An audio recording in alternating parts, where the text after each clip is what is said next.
I woke up the other morning and I just decided that I was going to do something big with my life. Actually, it was about an hour after I woke up that I had this thought, but for the purposes of this video I will truncate the timeline a bit,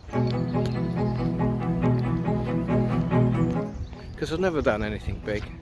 The daily routine, putting the bins out, clearing up the dead mice. What have I achieved, really? Wondering how clean you have to get the peanut butter jar before you put it in the recycling. I got my book reading badge in the Cubs. I met Paul Gallagher once, had a chat with him. It was the third Gallagher brother. Somehow it's not enough. And then by coincidence, or was it serendipity, I'm not sure, because I can never remember what serendipity means, I spotted a video on YouTube about the 6 checkouts challenge. A challenge known around the world in which the participants attempt to visit 6 supermarkets in Tunbridge Wells without camping, without stopping for the night. Last attempted by the Swedish extreme sports enthusiast Lars Larsson. He was in a group of 4. He got so close, so close. He got to the final supermarket, Aldi. He said he was so close he could smell the fish counter, and that's close. So what makes me, slightly overweight, out of shape 50-year-old who's done very little exercise in his life, think that I could complete a supermarket-based challenge like this? I don't know. But it should make a good video. It ain't gonna be cheap, Eddie boy. It's 4.7 miles. Gonna need a lot of gear, food, layers, webbing. I don't know what webbing is, but let's get some. I'd love to speak to Lars to find out how he felt as he was approaching Aldi, but he's pretty much disappeared from public view since that trip 2 years ago. His only online footprint is a Twitter account. You don't get much on that. It's the occasional Greenpeace retweet. I'd love to speak to him, see if he's got any tips. I'm sure he's going to be like, "You're mad." Is that a Swedish accent? Doesn't matter about the accent. I'm sure he'd just say, "You are mad." Well, good morning. Can I speak to Manuel Arroyo, who I believe is Global Head of Marketing, Coca-Cola? Does he have a deputy? Does he have any friends? Does he have an answer phone? You should think of getting an answer phone, they're very good. Hello, Card Factory? I'll speak to Head of Sales, Head of Marketing, Head of anyone, I'll speak to anyone. I'm doing the 6 supermarkets challenge, who wants a bet? Who are you exactly? Colin. I think those who've heard of it, have heard of it, and those who haven't heard of it, just haven't heard of it. So Budgeons, Ronnie, Eddie Black, have you got a global brand ambassador, Ronnie? It's you, is it? Can I speak to you? I am speaking to you. Ronnie, I'm doing a sponsored event, the 6 supermarkets challenge. I know I'm crazy before you say it. You've never heard of it. It's very famous. Sponsorship, free stuff, money. Costs a lot of money to do the 6 checkouts. Done. Sponsorship sorted. 3 toilet rolls. No webbing as yet. Okay, so this is it, the 6 checkouts challenge, right? Start here at the Tesco Metro in Grosvenor Road. That is the official starting point. And then we come down Mount Pleasant Road in what is known as Dead Man's Laugh in this challenge, known as Dead Man's Laugh because apparently it's downhill and it's so easy that even a dead man could do it. Then we go straight down to second checkout, which is Sainsbury's local, opposite the railway station, or the train station as modern people call it. Then we navigate the Crocodile, then keep going down the high street till we pass the Merkel. Then we turn left into Linden Park Road. And here you see we have Sainsbury's and Lidl, 2 supermarkets in one, number 3 and number 4. Lego Man represents the American Party of 2019, who at this point had a massive falling out about which was the correct way to go round a mini roundabout, because they do it differently in America and they call it a traffic circle. They all had a big bust up and they all just decided to go their own separate way, so that was the end of them. It was a bit stupid because they were on foot, so they didn't really need to worry about which way to go around the mini roundabout, but anyway. We leave those 2 supermarkets behind and we walk up London Road. This is potentially the most dangerous part of the challenge. For some reason, which we have never discovered, the Swedish party got off track and ended up walking along Castle Road for some reason. Accounts differ why.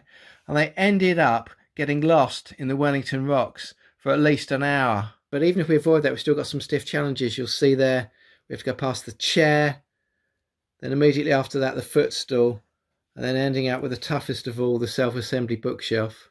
Right, then we swing round back into town, along Church Road, back up Mount Pleasant Road the way we came, along Calverley, the shopping precinct, onto the Wednesday kebab, then it's onto Uncle Charlie's Regret, past that, another danger spot, and then onto the Wibbling.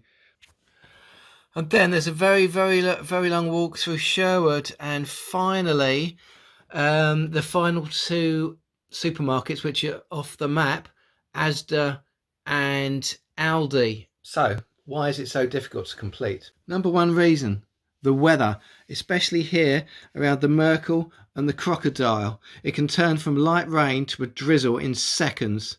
Tunbridge Wells has a moderate climate, and a moderate climate will get you killed quicker than a speeding bullet. Second reason, our excellent range of shopping facilities. Canadian Party in 2015 did the first supermarket at Tesco, made a mistake of going straight into Westfield for a quick look around, got lost, spent hours in there, couldn't get out, and they couldn't afford to do a second day, so they had to go home. Right, I'm ready. Got my map, got the sponsor's logo on my rucksack, and it begins. Bev didn't even seem that worried about me.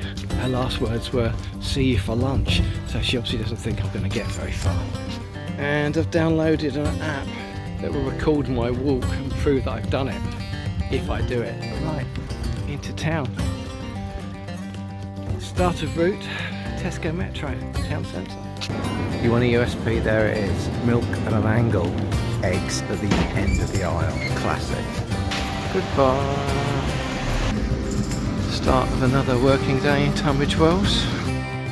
I sent Lars a direct message on Twitter saying, thinking of you, champ, and including my mobile number, but I'm not optimistic I'll hear back, but I had to give it a go. This is surely unique in the country because you can look out from this Sainsbury's into the studios of Radio Kent and a Costa coffee machine. Not much going on in the hot food scene today. Original features, clearly, very nice. And I do love the long straight aisles, cleanliness and efficiency. Thank you for shopping at Sainsbury's Local. Very good. And the reason that Lars failed is because he thought he had one 25-gram pepperami left in his rations just to get him through the final stretch. What he didn't realise was that Pepperami had downgraded their meaty snack to 22.5 grams in 2017. That 2.5 grams made all the difference. They found him crying in the shopping trolley, just a few feet from the entrance of Aldi. Lovely stroll down the Pantiles to reach our next destination. I put out a little tweet about doing my challenge and I've had 32 retweets so far, so I'm happy with that. I think it is pretty well known, especially in the south of England. Right, this is not a drill, in we go. Oh, nice to see the Union Jack. First impression, wow. This is different gravy. Look at this. This is nothing like a Lidl. I've got a word in my mind, and I'm just going to say it might sound stupid, but the word in my mind is luxury. 9 out of 10. In we go. The game is afoot. Just look at the fruit and veg. I mean, how many lemons do you need? Because we got them. I used to work in the fruit and veg section of Co-op in Worthing. I could tell you some stories. You see they've got clothing in here. This is where it really starts to pull ahead of the pack. And a Lloyd's Pharmacy. I mean, come on, seriously. 4 down, 2 to go. We've got the common off to the left here. Incredibly, Lars' party ended up on the rocks, caught in them, running around like rats in a maze. I don't know how it happened, and they can't explain it. Christina says that their GPS system was wrong. I don't know why they need a GPS. Lars insisted that they wanted to make the route a bit more difficult, but I think you have to stick to the proper route in any case. And it's quite a long way over there, so if they did get lost, it was a pretty bad mistake, and I don't know how it happened. I'm lost in the rocks. I don't know how I've got in here. I've been here for hours. Oh God, I can't get up that. do I get out of here? I can't get around. Help! Help! I found my way out of the rocks. I feel foolish and exhausted in equal measure. Right, Church Road, back on track. This is actually where another of Lars' party, Anders, received a phone call saying that his wife had gone into labour. Anders was devastated. They say he didn't even know she was pregnant. Some say he didn't even know he had a wife. Either way, it was all over for Anders, and he made his way down to the station, and that was it. The British tabloids had a field day, of course. What was the headline on the Daily Mail? Norway. He's not Norwegian, he's Swedish. Headline in the Mirror? Finished, 2 N's, like Finland. Not Finnish, he's Swedish. Headline in the Express? The Crying Dutchman. Again, he's Swedish. Right, we're now on Albion Road, which is where the wibbling is supposed to take place, if it happens at all. Wibble. Definition. To wobble or quiver. Well, I had a bit of a wibble back there when I got lost in the rocks, but I feel it right now. Very tired. Medivac. A bit early for that, lads. I sort of feel like I've got a fighting chance. Still a very long way though. Got Albion Hill to go up. Don't like hills. Put yourself together, Eddie. Oh, and there it is. There's the hill. No wibbling, it's just a myth. Be strong, Eddie. Be strong. The wibbling is just a myth. You feel strong, you're strong. I hate hills. I hate hills. You know why I started this?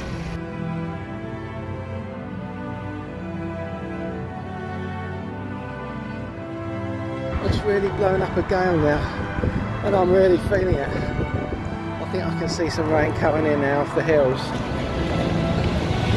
Guys, I really think this is the end. It's very sad. My spirit's still willing, but the old pins aren't so sure. So close to the Asda. So close. Lars was on his own by this point. Christina Nielsen having succumbed to the wibbling, and Carl Lindberg having suddenly decided that he wanted to become an animal chiropodist.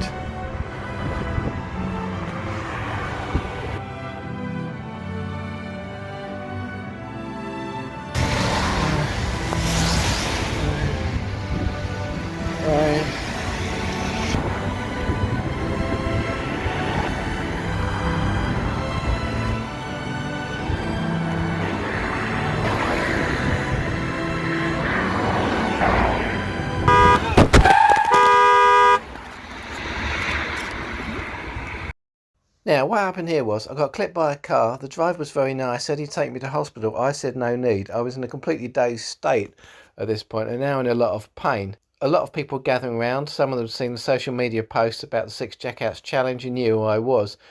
I didn't need the hassle. I didn't want the attention. So I staggered away as quick as I could and apparently passed out behind an electricity cabinet just next to Asda. About 5.5 hours later, I woke up. I don't even know what time it is. Ah! Oh, I've cracked. I've broken my ribs. Oh, I got 10 missed calls from Bev. Oh my God, I got hit by the car over there. I passed out behind the electricity shed. And I'm somehow made it to Asda. Oh, I gotta phone an ambulance. I can't call an ambulance. Ow! Ah! I can't call an ambulance now. It's the 5th stop. It's the 5th stop. I'm only the 2nd person ever to make it this far. Right, there's gonna be no reviews in here, I tell you. Right, and out. There it is. Number 6. It looks so sweet, so beautiful. I'm not gonna make that. Can't do it unassisted. And I'd just be cheating if I got any help. Oh. Just need another little sleep, another little rest against this wall, and I'll feel a lot better.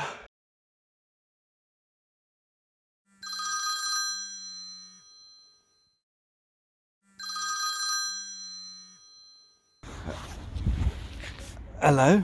Eddie, this is Lars Larsen. Lars? Are you alright? Oh. I see on Twitter you've been hit by a car. It's Lars. Are you in pain? It's Lars. I can't do it, mate. You're still the record holder. No. I know I can't do it. I'm broken, man. Eddie, should you go to hospital? If you do not need to go to hospital, Eddie, there is one thing you must do. Finish the course. Finish the challenge, Eddie. Even if you have to crawl the last few meters on your hands and knees, do it, Eddie. This is your legacy. This is your time.